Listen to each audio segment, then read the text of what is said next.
The journey began in California. It continued in New York, and now it slows down here in Nevada and Arizona. The final leg of this three-part journey. Wide roads, open skies, quiet moments. The kind of places that don't rush you. They invite you to reflect. As this journey comes to an end, I find myself thinking not just about where I have been, but about who I have been. My first flight outside Cebu was in 2008. I was 22 on a short trip to Cagayan de Oro, and the airfare was paid for by my boyfriend, who is now my husband. 3 years later, when I turned 25, I finally paid for my own plane ticket. It felt small, but it felt earned. 5 years after that, in 2013, I traveled internationally for the first time to the United States. I celebrated my 27th birthday there, not knowing how much that season would shape me. In 2016, I traveled again, this time to Hong Kong, my first international trip as a wife, having married in 2015 at 29. To welcome my 30th birthday, we took a 2 week journey through Cambodia, Vietnam, Laos, and Thailand. Curious, hopeful, still becoming. In 2023, I traveled again, this time as a mother. Onyara was already part of my world, and I was 5 months pregnant with Anyana.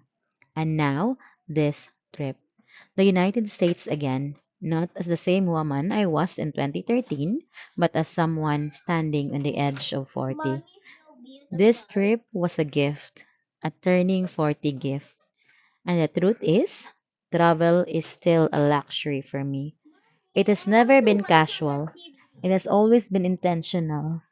If not for my brother's generosity, I would have been content celebrating 40 quietly in my own simple way. But God had other plans, and I received them with gratitude.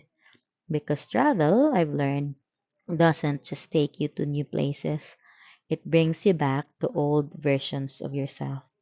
Different seasons, same reflections. I have been many versions of me. The hopeful 22-year-old, the striving 25-year-old, the wide-eyed 27-year-old, the newlywed, the young mom, the pregnant mom, the learning, stretching, becoming woman. And this version, the one turning 40, is the one I love the most.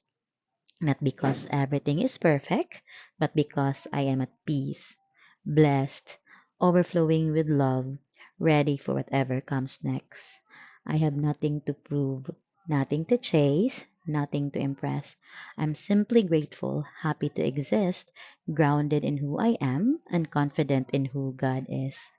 This was the last leg of our US tour, Nevada, then Arizona.